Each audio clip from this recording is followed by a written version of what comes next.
Hello and welcome. My name is Tara VanDyke and I'm the director of Sheldon House. Today is our final day of Break the Stigma 2022. This is our 6th year doing this event. We believe that with knowledge and understanding of mental illness, that the stigma will be reduced. And Sheldon House is a needed resource for those living with mental illness here in Kent County, addressing isolation, providing recovery-focused supports. And members of Sheldon House have a place to feel accepted, needed, and supported. Our Break the Stigma event week helps us raise awareness and support for Sheldon House. We're really excited for this panel today, and I can't wait to get started. So with that, I'm going to hand it over to our moderator and advisory board member, Cass Salas. Hi, thank you, Tara. Like Tara said, I'm Cass. My pronouns are they, them. Excited to be a part of Sheldon House and a part of this panel. I feel very strongly about breaking the stigma around mental health and mental illness. And I think that the best way to do that is talking about it and being open about it. So we're going to take this opportunity to go around, have our panelists introduce themselves, share their pronouns, and why they think that it's important to prioritize mental health care and why that's important. So we'll go ahead and start with Joe. Hey, I'm Joe Reed, he, him. And did you want me to introduce myself too? Sorry, but sure, yeah, sure. So I wrote a book about mental health called Broken Like Me, an insider's toolkit for mending broken people. Have tons of lived experience with somebody with a mental illness. I visited quite a few hospitals myself just to check them out and stay and try the food. I think we should address mental health because everybody has everybody has a brain, and sometimes those things don't work like they should. And I really got into this. Mental illness is something I've dealt with since 2nd grade, but I really got motivated when my best friend took his own life and my cousin died like 4 or 5 months later as a result of his mental illness. So those two things really fired me up. Thank you for sharing. Yeah, I'm excited to get back and hear more about what you have to say on some of these questions, but we'll continue with introductions. Sarah, you want to tell us a little about yourself and why you think mental health is important? Sure, yeah, so I'm Sarah Rhein and got connected with Sheldon House through Betty Beth, who's on the advisory board and just has been a great colleague that I've appreciated working with. When I was at 70x7 Life Recovery, I was a social worker there for a number of years, and it's an organization that helps people when they're returning to the community from prison, jail, and helps their family members. And then I went back to school and got a counseling degree. And then now I'm at Life Support, which is a counseling practice with a number of different clinicians. And we just assist people who have all kinds of different mental health struggles. Could be adults, couples, kids, whatever they need assistance with. We can help with that. And to me, I'm passionate about mental health because, like Joseph was saying, it affects everybody. It's kind of something that's common to us as human beings, and either you personally or somebody close to you will have some struggles with mental health, whether it's grief over a loss or divorce, parenting struggles, which I've certainly had as well. So just the more that we can understand about mental health and help each other, and instead of doing things that might be harmful in those situations, then our community is really a better place. So that's kind of why it's important to me. Wonderful, thank you. Ash? Hi, everybody. I'm Ash Sexton. My pronouns are they, them. Similar to what I've heard from the other panelists, I'm here because I'm passionate about mental wellness and accessing equitable care. I would say that I'm a passionate advocate for equitable access to effective and intersectional mental wellness and care. As a trans person, as a person with a few diagnoses and some hospital tours myself, and as someone that has lost loved ones to suicide and other impact of mental illness and a lack of effective care. I just feel very passionately that it's important to psychosocial well-being, like of individuals, of communities, and society as a whole. Thank you. Thank you. Hannah? Yeah, hi, I'm Hannah. I am Joe Reed's daughter. I apologize again about my camera not working. I'm having some issues with my computer. But I wrote the foreword to his book and got a lot of his genetics, except for the beard. But that just means that from both sides of my family, I struggle with anxiety and depression and OCD, and those are a big part of my story. But I think that mental health is important because inherently, I believe that we all have this value, and that we thrive when we're living out a specific cause that's unique to us. And ultimately, we struggle to live out that cause when we're unhealthy. And so we just need to take care of ourselves so that we can contribute.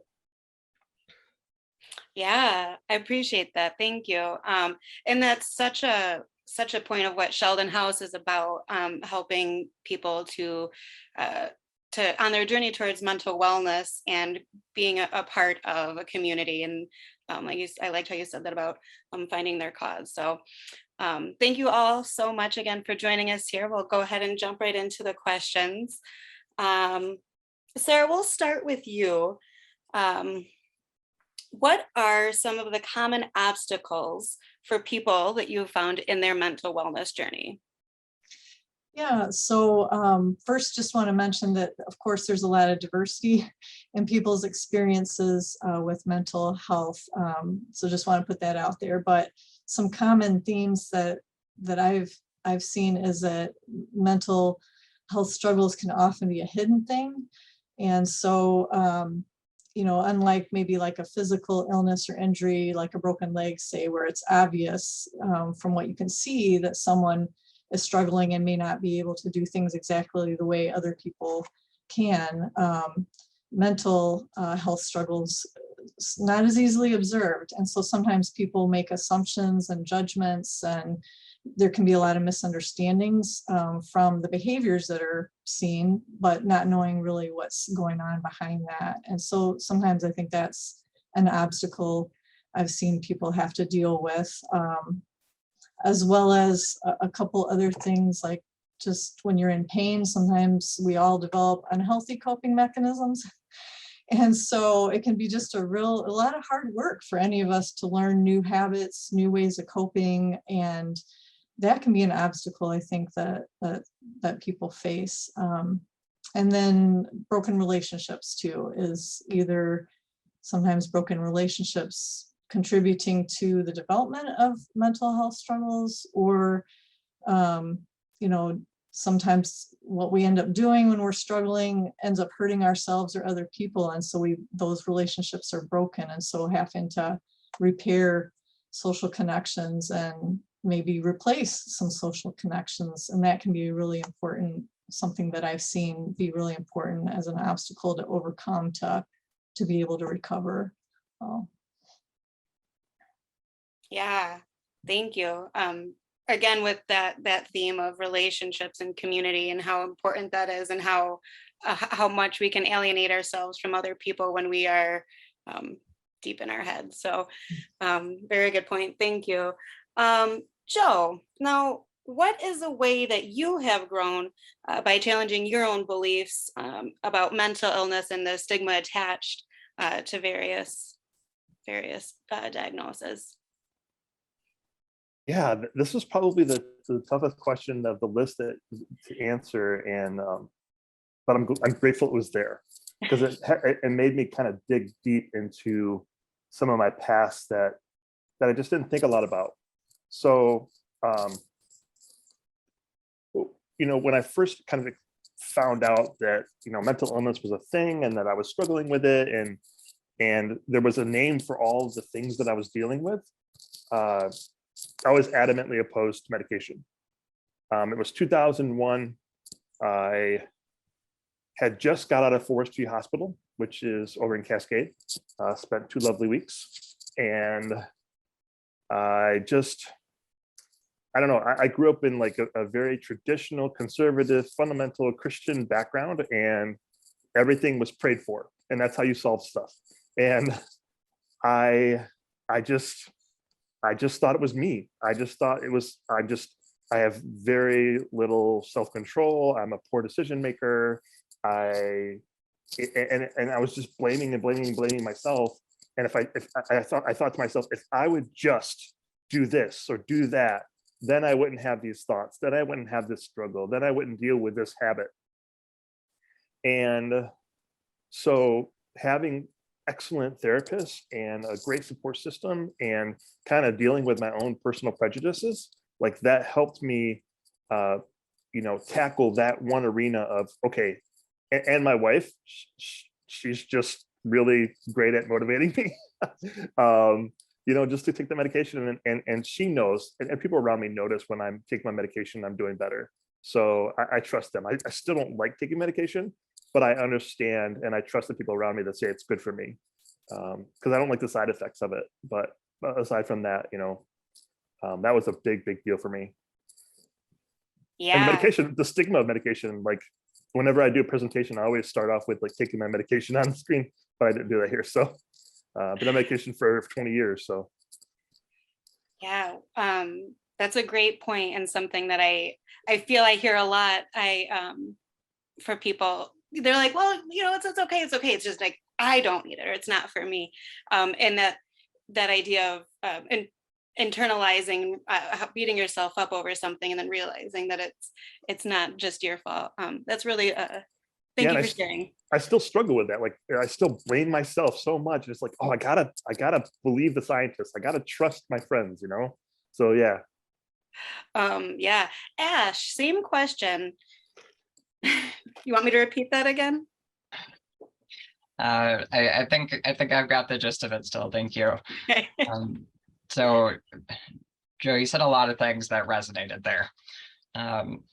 One thing I would say, a lot of my response overlaps with yours, really. So I think that I've been able to be more compassionate towards myself and others in learning about how people navigate mental illness, and just learning about mental illness itself. So learning about my diagnoses more, and having it kind of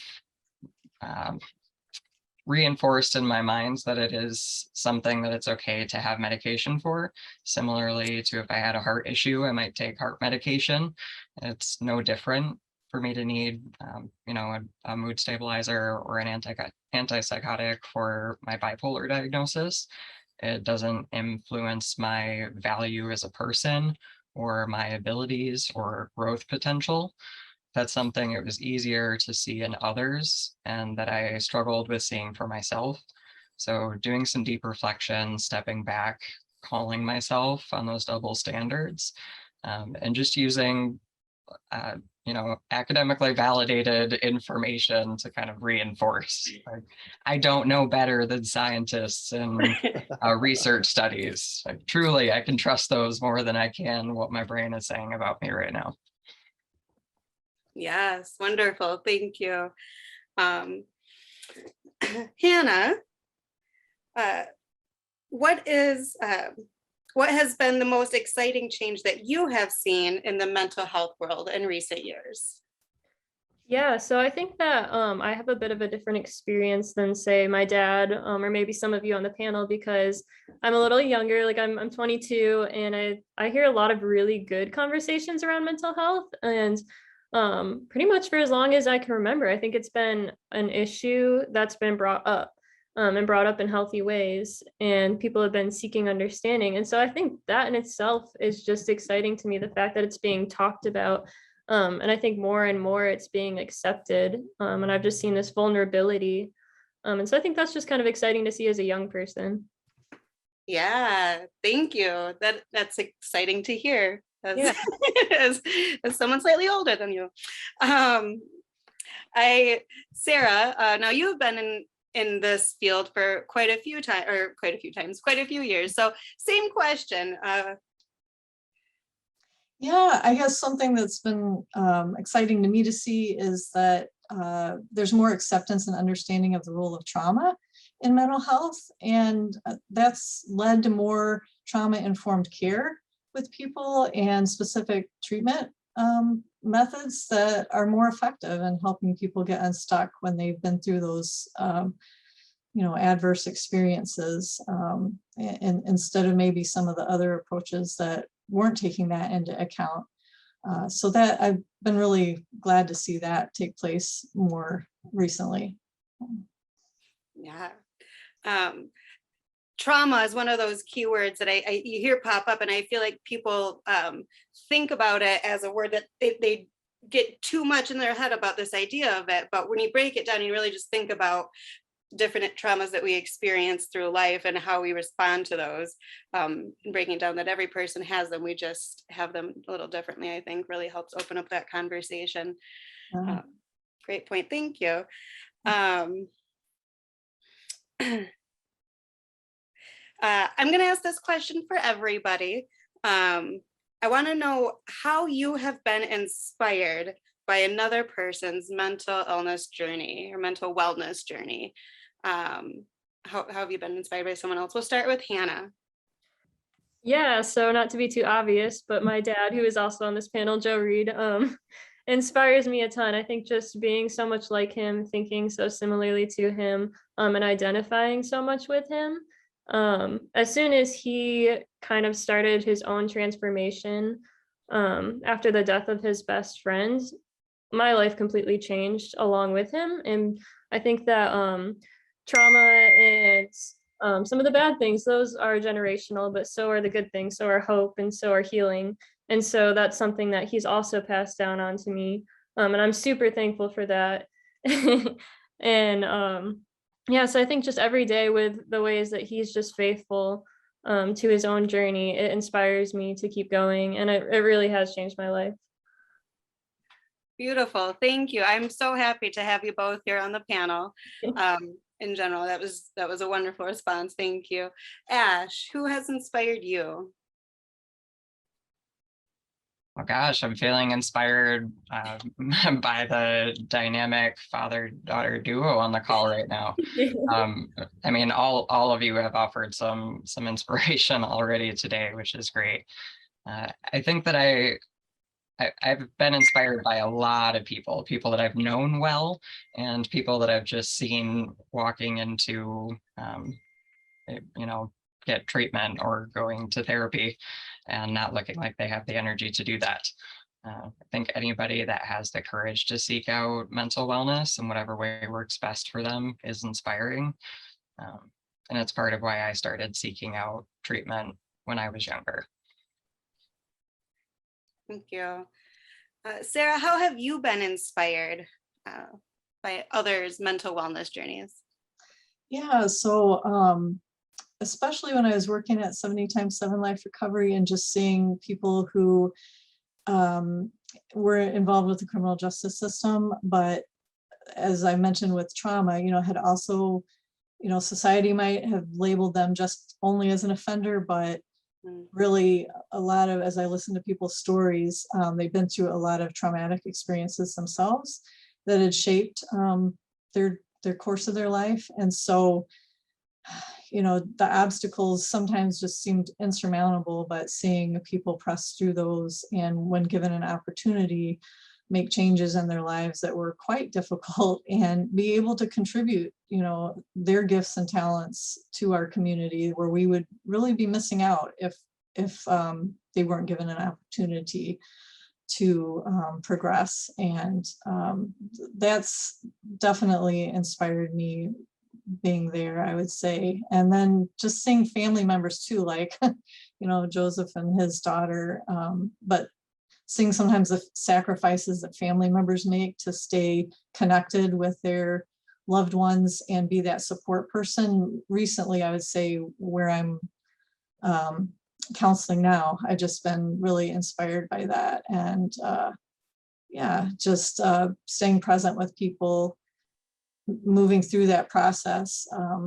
It inspires me to keep going and persevering through, sometimes people go through setbacks, and to persevere through that and to see the family members that are still, going to that emergency room with their loved one who's suicidal, and sticking with that, continuing to have hope for recovery.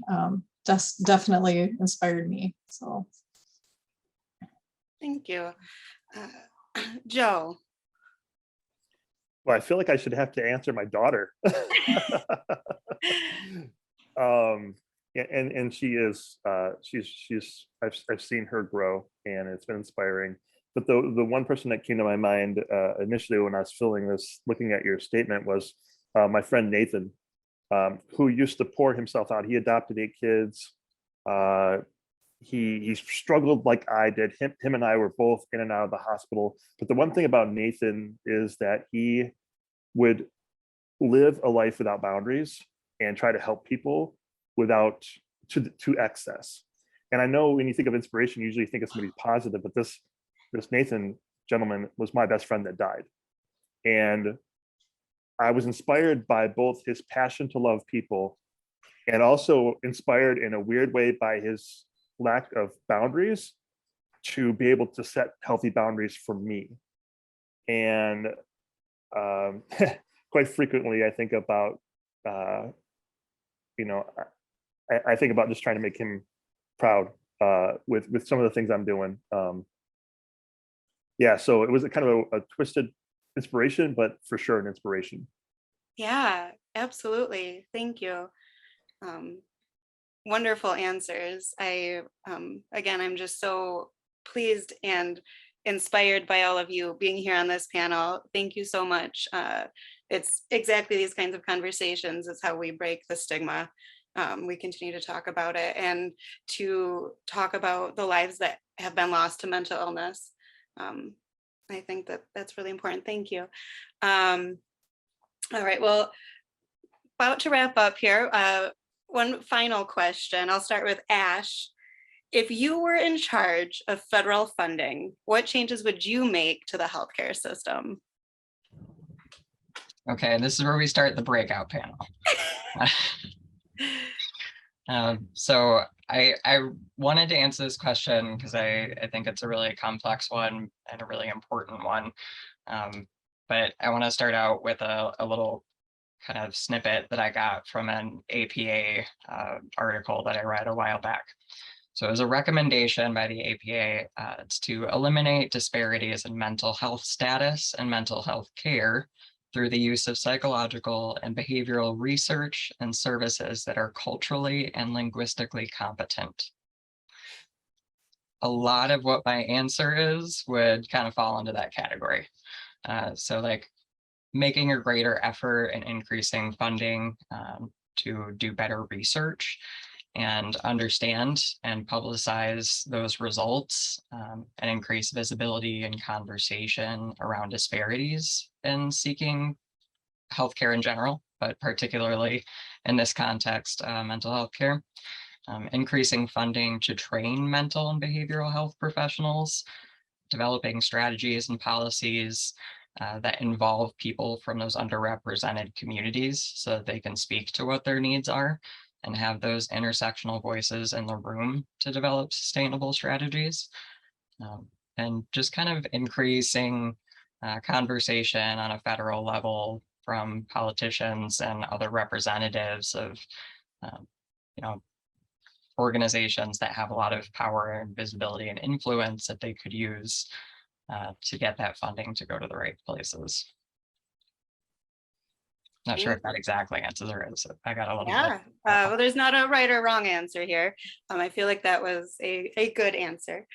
Did anybody else have any points that they wanted to add on or anything that they wanted a chance to share? Sure, go ahead, Joe. Well, I think, Ash made an excellent point, is that money moves the world. And we don't necessarily like that, but it definitely is what makes a lot of things possible. So excellent point. And one other point that I want to just build on a little bit is this representation, that thing that's being dealt with. Only 3% of our clinicians are African-American. And, I don't know the percentage that are transgender or that are Asian but we need to have people that we talk to that can understand our stories from lived experience, to be able to empathize with us because they get it, because they've been there, that's one of the valuable tools that the therapist has, is the ability to listen well. I mean, I pay my therapist a ton of money to listen really well. The other thing, and I know my daughter's going to touch on this, is we need to take care of our elderly better. I think there's many benefits to that, but let's just say the number one benefit is just they've earned it, they deserve it, and it's selfish how we treat our elderly. And by taking better care of because mental health is just really complicated physical health, isn't it? And we don't understand it yet, but we're working on it. If we take care of them, it's honoring them, but it's also changing how we treat what we have, how we value our resources. And when we start to put more emphasis on human life and experience and value, and less on like technology or jewels or really cool glasses like mine, see? And just one other thing. There was in 2016, there was an orbiter that was launched into space. Lockheed Martin built it. They spent $6 million. NASA spent $6 million to build this orbiter, shoot it up into space because they wanted to check the weather on Mars. I don't know. But what Lockheed Martin did was they built the ship and developed the software to read the information that's being fed to it through the metric system. NASA was using the imperial system to communicate with the orbiter. So when the orbiter was trying to access the whatever, like travel around Mars, and NASA sent the information to the orbiter, it's like, hey, this is how much thrust you need to put there. The orbiter received the information in the metric system, so it ended up just crashing because they were speaking two different languages. And I think in the mental health world, we have these scales that they throw at us. If you Google mental health scale right now, it's a mess. It's a travesty. And I'm just going to say it. As somebody with lived experience, I've built a universal mental health scale that just makes stupid sense. And I think if we could all be speaking the same language, maybe we won't crash into Mars. Yeah. Great point. There's a lot of, and yes, the scales used to measure mental wellness are obsolete. So wonderful contribution there. I also appreciate that when you talked about taking better care of our elders, and how Hannah brought up like intergenerational, how things pass down earlier, and just thinking about each generation, if we take care of, of our people, it's only gonna make it better for everyone else. So wonderful. Yes. May I add a comment? Mm-hmm. So one thing that you said early on was referring to, centering those voices with people with lived experiences. Another way that we might use funding to leverage those resources is investing in existing organizations that represent different underserved populations, right? Like there are a lot of small and large organizations out there on the national, on the international level, on the local level that we could be putting, financial support towards to help them do the work that they do and to help them expand that. So. Thank you. All right, Hannah, we can't see you, so if you had anything else you want to add, you've got to speak up.